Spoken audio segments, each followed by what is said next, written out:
Today we have already said that we will pay more attention to the instruments which were initiated by local self-governments.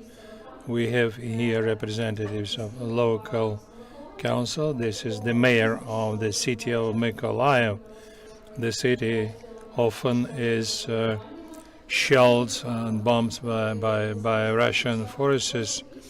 It would be interesting to hear from him, Oleksandr Sienkevych, the experience of the city on how you use this module in order to organize the necessary works. Thank you. I would like to say that before becoming a city mayor in 2005, a long time ago, I organized a company which is still functional without me, but I myself is a developer and a sharp developer. So what is development of software, I know my own personal experience. When in 2015 in November I was elected as city mayor, I was invited after that into IT arena and the biggest IT event in Eastern Europe. And there I said that first we have to collect all the data in our country, combine together more than 30 registers existing in Ukraine, and tie them up to the state register of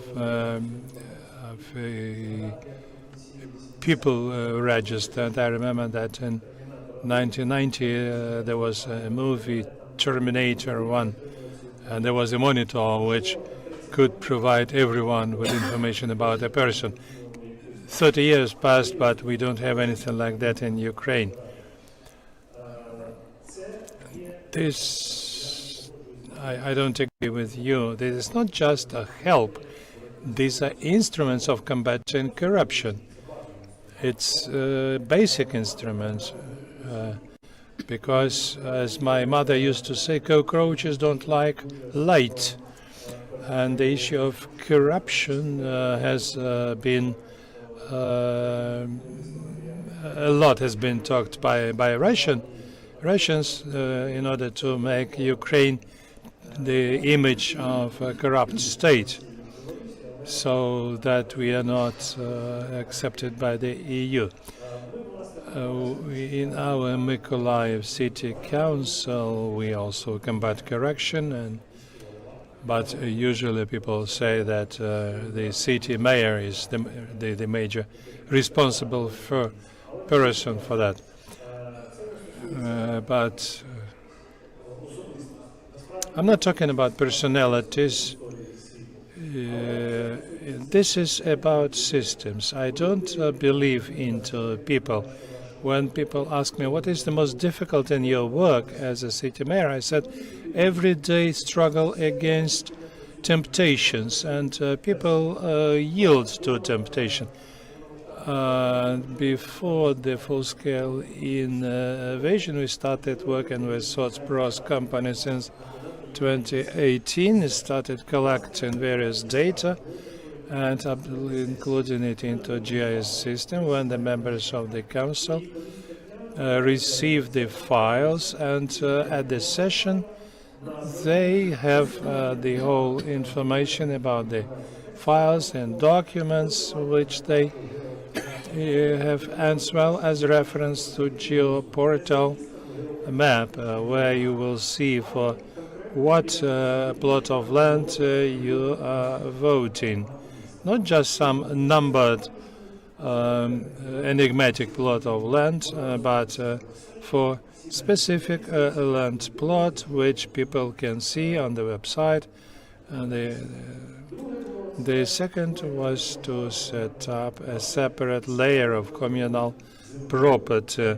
City councils operate with land, property, and the budget. Property is communal property, which is in the separate layer. You may see the photographs of it, images.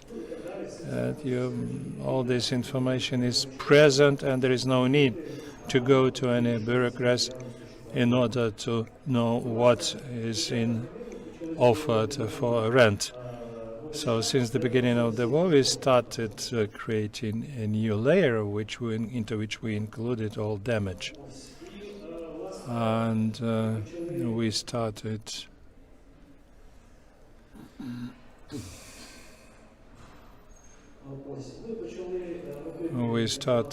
making damage assessment evaluation, where we started to put on the map all the objects which were ruined by bombing and shelling.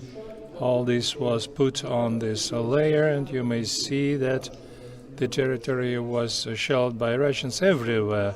When they say that they aimed at military objects, this information shows that it's a lie.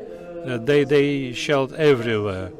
Then, on the basis of this layer, we started running our register of damaged property and losses.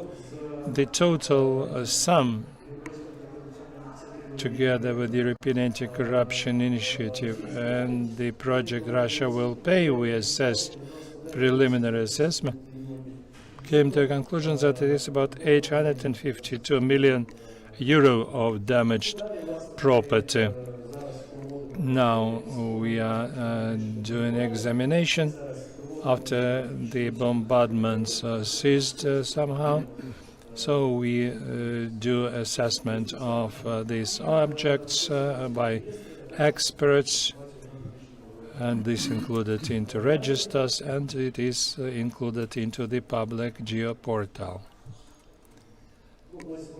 Here you see how it looks like.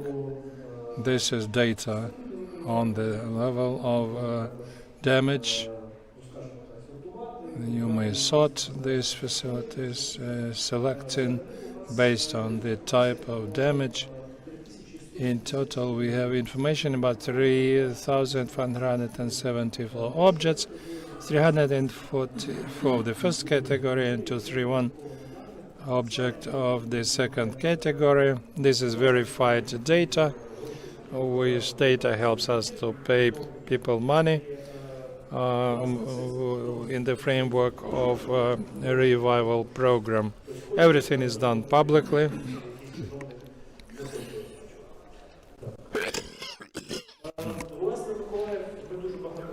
We talking a lot about restoration and revival, and together with Kharkiv, we became pilot projects. We are developing new master plan. People in Kharkiv do it with the Norman Foster Foundation. We do with the Italian company One Works, and we have drafted our master plan, and our GIS system helped them a lot. And they were shocked by the fact that we have better structured, collected information than they have in Italy.